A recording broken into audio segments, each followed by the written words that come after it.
Hello, girls. How are you all, children? All are safe and sound, taking care of yourself. Yes? Okay. But, children, please keep on praying because in this situation only God can help us. Alright? So, continue praying for yourself, for your elders, for your relatives, and everyone around you. Okay, we need to pray for other people in this critical situation. Selflessly, we need to pray for others. Else, we most of the time we pray for ourselves, for our people. But in this pandemic situation, children, it's must to pray for everyone in the world because all are suffering from the same situation. All right, so take care. Children, you all are welcome to our history class. In the previous session, you heard about the significance of urbanism, in which you were explained about that a place with a large population cannot be called a city or town because beside the population, we need other activities also to take place in that certain place to make it known as a city. About this you were previously explained. I hope you have heard the lecture. And the next point was explained to you. It was about the goods. How were the goods sent from one place to another, or you can say how were the goods sent to cities. For that, transportation facilities were to be arranged because everything was to be done by the people itself. As now we have technology, it's to advance, but at that time only manual work was done. So previous session everything is explained, about which I have just told you in short. So today you are welcome to the new session, session 3. Our today's topic is the development of writing. Lekhan Kala ka Vikas means you will be reading about the process of writing, how it developed in Mesopotamia. अर्थात लेखन कला का विकास कैसे Mesopotamia में हुआ। जैसे कि आपको फर्स्ट सेशन में बताया था कि लेखन कला का विकास और सिटी लाइफ, नगरों का विकास मेसोपोटामिया में हुआ, लेकिन आखिर ये कैसे हुआ। तो आज हम देखेंगे कि कैसे लेखन कला का विकास मेसोपोटामिया में हुआ। The thing is that people used to express it through sounds, means certain sounds conveyed certain meanings. The spoken words were expressed by which language developed in Mesopotamia. Example, children, to tell something to a small child, we can't write and give him. We have to tell him. Sometimes at the beginning we'll tell the child with signs and then slowly by speaking. Same way, the sounds were expressed by signs. With that, language developed in Mesopotamia. But how it developed? Did it develop? Or that we'll see the evidences. What is the proof? How can we say that language, or you can say writing, developed in Mesopotamia? Children, it is that the clay tablets which were found in the excavation on the site of Mesopotamia proves writing developed in Mesopotamia. Mesopotamia में लेखन कला का विकास हुआ, लेकिन इसके लिए साक्ष्य क्या है?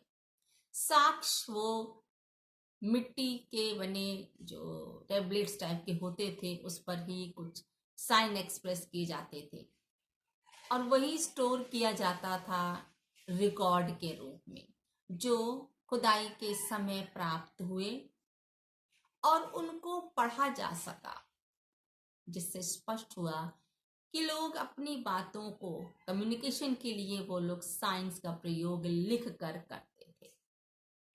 And it happened around 32,000 BC, 30,000 ईसा पूर्व में ऐसा हुआ।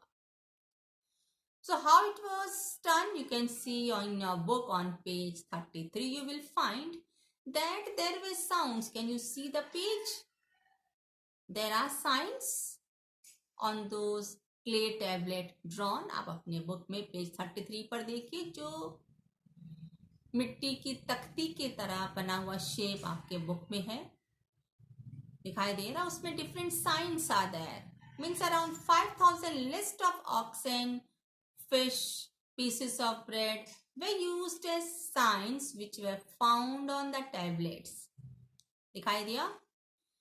अर्थात उस मिट्टी की तख्ती पर बैल, मछली, रोटी के कुछ टुकड़े साइन के रूप में इस्तेमाल हुए और वह क्ले टैबलेट्स में हमको पढ़ने को मिले, जिससे स्पष्ट हुआ कि ये संचार का या अपनी बात को कहने का साधन था, बताने का साधन था।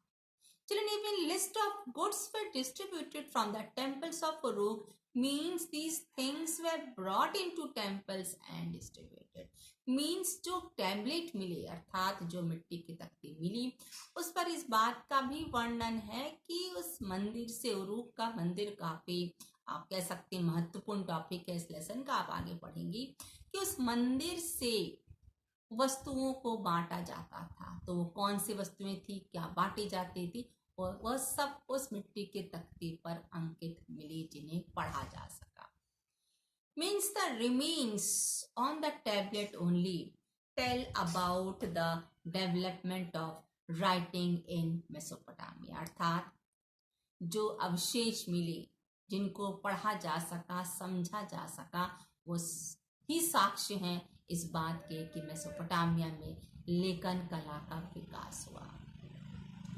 Now the reasons, what were the reasons behind learning of writing?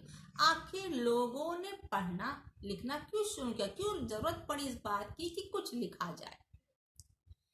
Children, when society needed to keep records, जिसके बारे में आपको पीछे सेशन में मैंने समझाया था कि जब लेन देन बढ़ी तो आवश्यक था कि उसका लिखित ब्यौरा रखा जाए। ध्यान आ रहा आपको?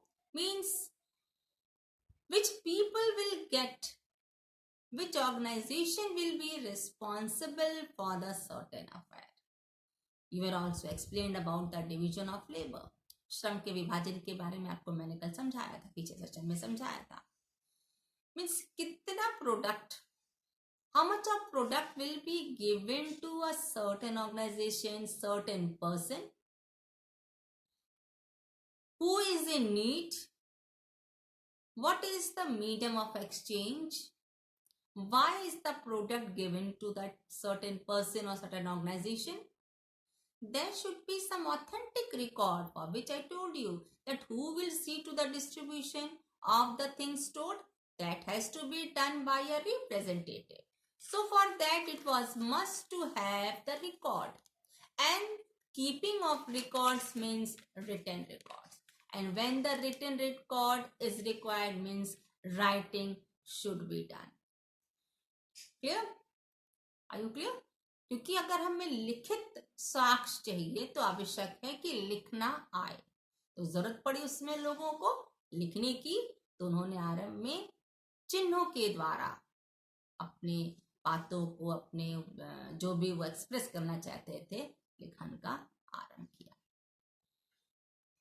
Children, Mesopotamia people used to write on clay tablets. That's very clear, as I have told you. Even Harappan civilization people also wrote on the clay tablets. Mesopotamia सभ्यता में जो साक्ष्य मिले हैं कि लिखाई का विकास हुआ, लेखन कला का विकास हुआ, तो उससे कैसे हुआ? क्ले टैबलेट से, मिट्टी की तख्तियों से। और यही विकास के बारे में हड़प्पा सभ्यता, इंडस वैली सिविलाइजेशन में भी आपने सुना। But fortunately children, the records which were found during excavation on tablets related to Mesopotamian civilizations were deciphered. अर्थात जो मिट्टी की तख्तियां मिली खुदाई के दौरान जिस पर लिखा हुआ था वह मेसोपोटामिया की सभ्यता की लिखाई ऐसी थी जो पढ़ी जा सके, इसीलिए हमें मेसोपोटामिया की सभ्यता के बारे में ज्यादा जानकारी प्राप्त है। लेकिन दुर्भाग्यवश सिंधु घाटी नदी सभ्यता में भी लिखा गया क्ले टैबलेट्स पर, लेकिन जो कुछ भी लिखा गया उस भाषा का ज्ञान आज भी स्पष्ट नहीं हो पाया है। It means whatever sources were used to know about Indus Valley civilization were remains found during the excavation. अर्थात सिंधु घाटी सभ्यता के बारे में हमें अवशेषों से ही जानकारी प्राप्त हुई। करीब 90% जानकारी हमें अवशेषों से प्राप्त हुई। Now the next is how the clay tablets were stored. अब कहा जाता है कि मिट्टी की तख्ती से ही हमें जानकारी मिली। We have come to know about Mesopotamian civilization mainly from the clay tablets. It means they were stored as a record. So children, how it was done? It was done as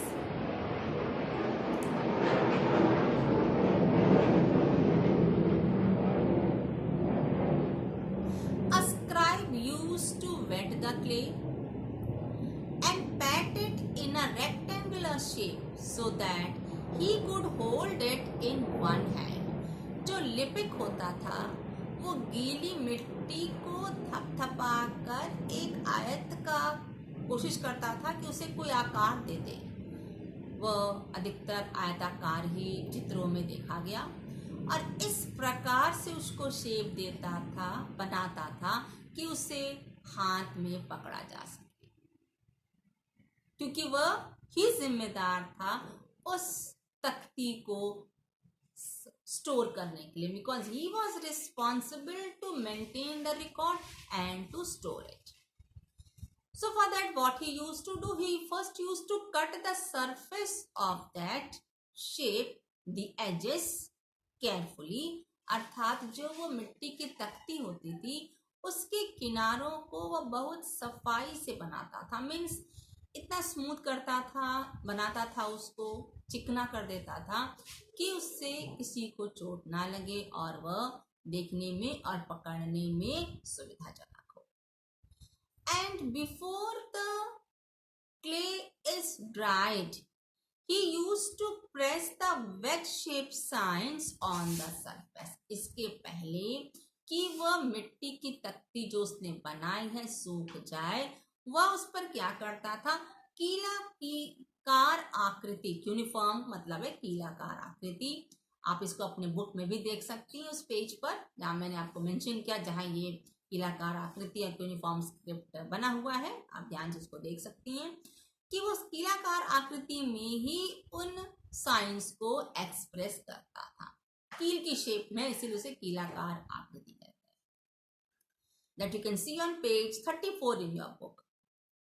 And children, it is that each transactions, whether it was major or minor, it was written on a separate clay tablet.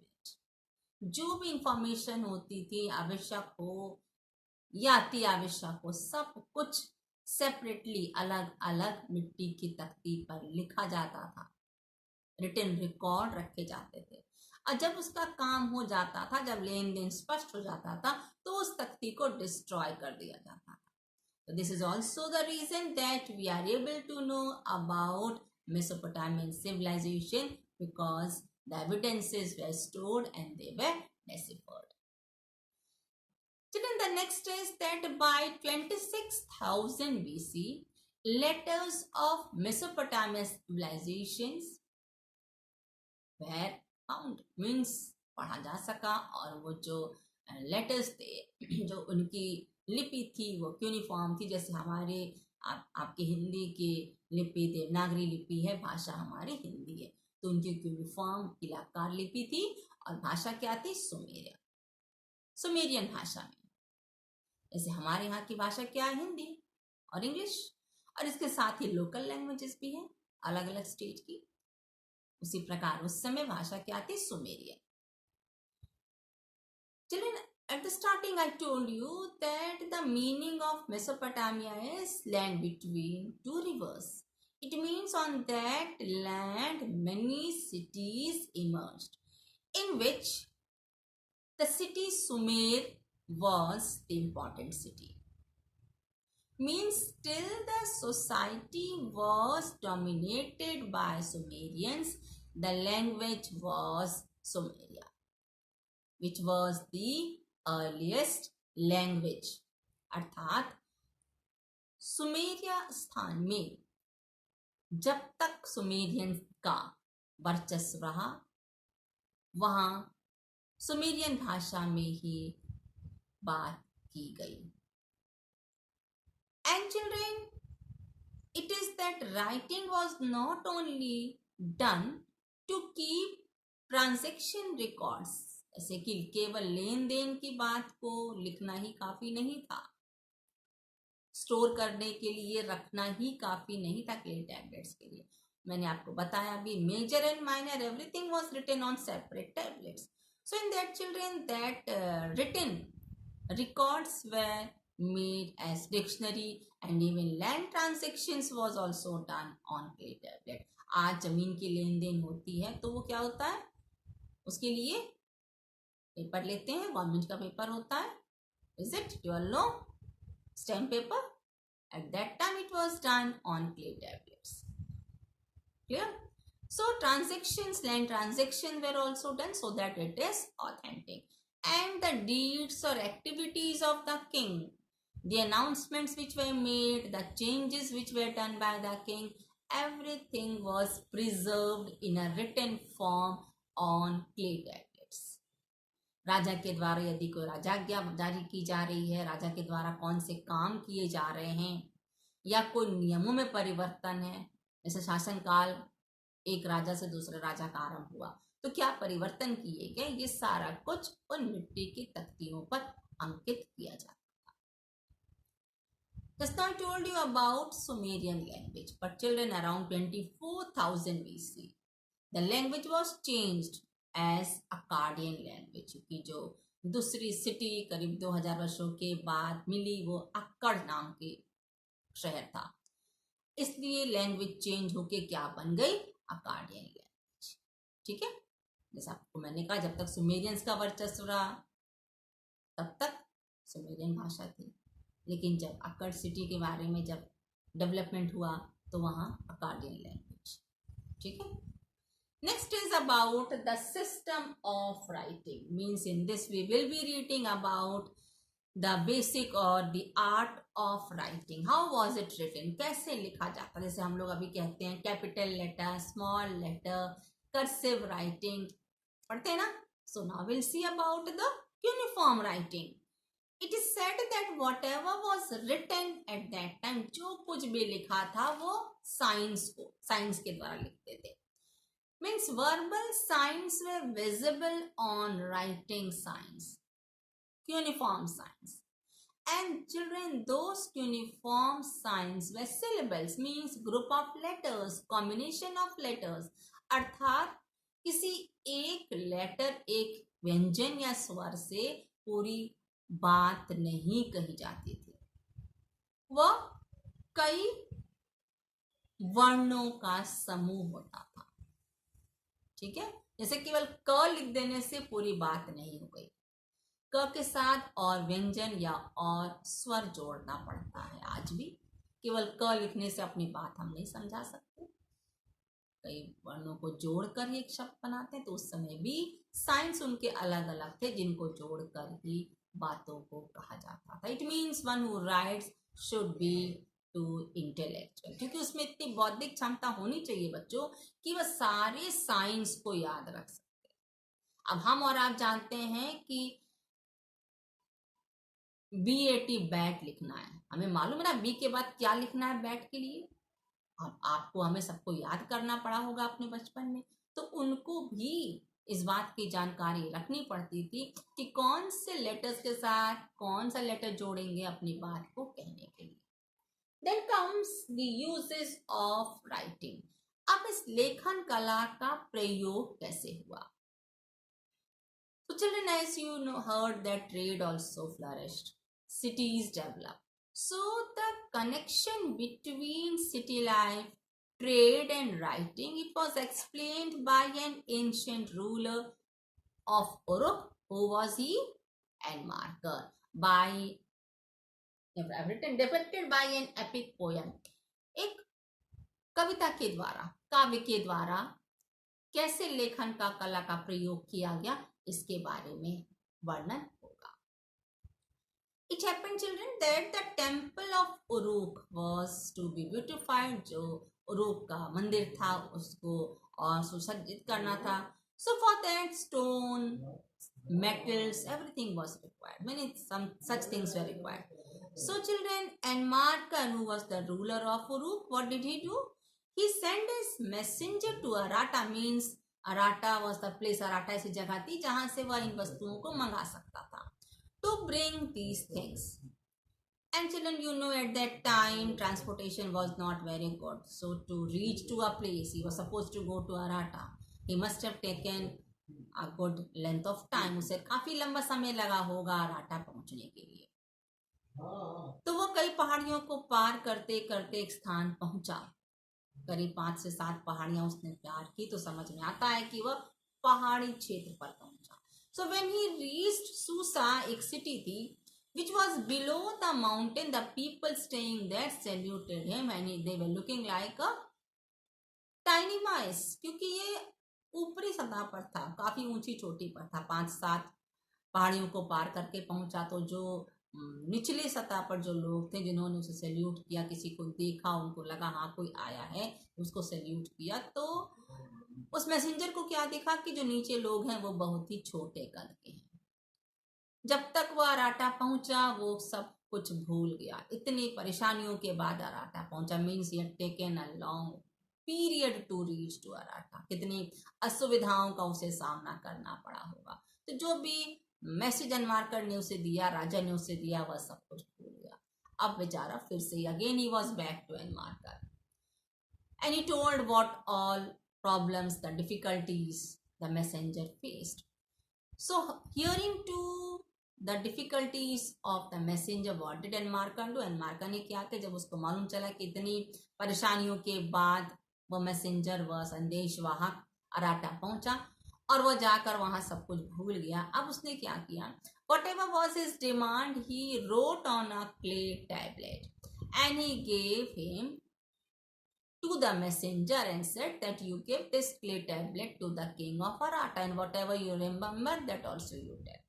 उन्होंने वो सारी demand जो कुछ उनको चाहिए थी, अराटा से मंगवाना था, उन्होंने उसे मिट्टी की तख्ती पर ले दिया और कहा जाकर इसे अराटा के शासक को दे देना और अगर कुछ तुम्हें याद आ जाए तो उसको बता भी देना।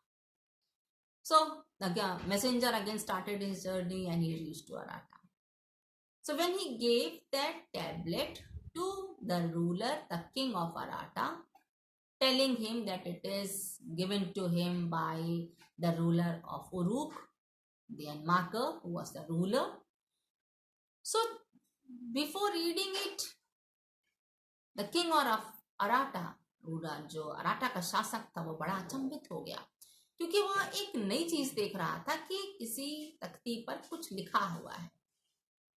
वो उसे पढ़ सका आसानी से और उसने इस बात को एसेस किया। He analyzed that writing is not only done to keep the records but also it can be used to send messages. तो उस अराटा के शासक ने यह इस निष्कर्ष पर पहुंचता है कि केवल रिकॉर्ड्स के रूप में लेखन कला का प्रयोग ना किया जाए, बल्कि इसे हम अपने संदेश को एक स्थान से दूसरे स्थान, एक व्यक्ति से दूसरे व्यक्ति को भेजने के लिए भी कर सकते हैं। Means in this way Enmarker left on the impression of literacy on the mind of Arata ruler. अर्थात इस प्रकार एनमार्कर ने अराटा के शासक के मन में अपने लिए खुद एनमार्कर के लिए एक विद्वता प्रकट की कि उसने किस प्रकार लिखकर अपने वस्तुओं की डिमांड की. Means it was the sign of superiority of Mesopotamian culture. And children, it was kingship that organized writing as trade because trade was under their control. Means जो लेखन कला का विकास हुआ, कहा जाता है कि सबसे पहले राजा ही व्यापार और लेखन की व्यवस्था की, राजाओं के द्वारा ही किया. Because in the previous session you were also told that there was a need of authority, yet an authority was required to see to the distribution of the products which were stored. जो वस्तुएं संग्रहित की गई, चाहे वह उपज की हों या किसी वस्तु को बना रॉ मटेरियल को दूसरे फॉर्म में बनाने के बाद जो इनको स्टोर किया गया, अब उसे कहाँ किसको कितना भेजना है ये तो कोई एक व्यक्ति ही डिसाइड करेगा, जिसके बारे में आपने पिछले सेशन में सुना. तो वहीं से आरंभ हुआ लिखने की कला, because that was to be done in authentic manner so that it can be preserved for the future also, so the next also may follow it. क्योंकि लेन देन में फिर आगे कोई गड़बड़ी ना हो, लेने वाला व्यक्ति या देने वाला व्यक्ति उसमें किसी भी प्रकार से अपने मन की बात नहीं जोड़ सकता, पूर्ण रूप से उसे उस मिट्टी की तख्ती पर स्पष्ट लिख दिया जाता. Clear? So you can even relate it by hearing to the lecture, by reading. You can just relate it with the present also, children, to make yourself more creative. Relate करो इसको कि किस प्रकार उस समय लिखा जाता था, क्या लाभ था, और आज किस प्रकार लिखा जाता है, कैसे टेक्नोलॉजी एडवांस हुई, कैसे हम स्टोर करते हैं, कहाँ स्टोर करते हैं, कैसे कितना स्टोर करते हैं. Clear? So session is done today. So just go through this point. I hope you are able to see the full board, which will make you clear that what all is explained in today's session. Can you see, children? See it properly. If you want, you can jot down the points also in your copy, which you are supposed to write during the lecture, either in online or offline class. Can you see? Please jot down. So thank you, girls. God bless you. Stay home, stay safe. Continue praying.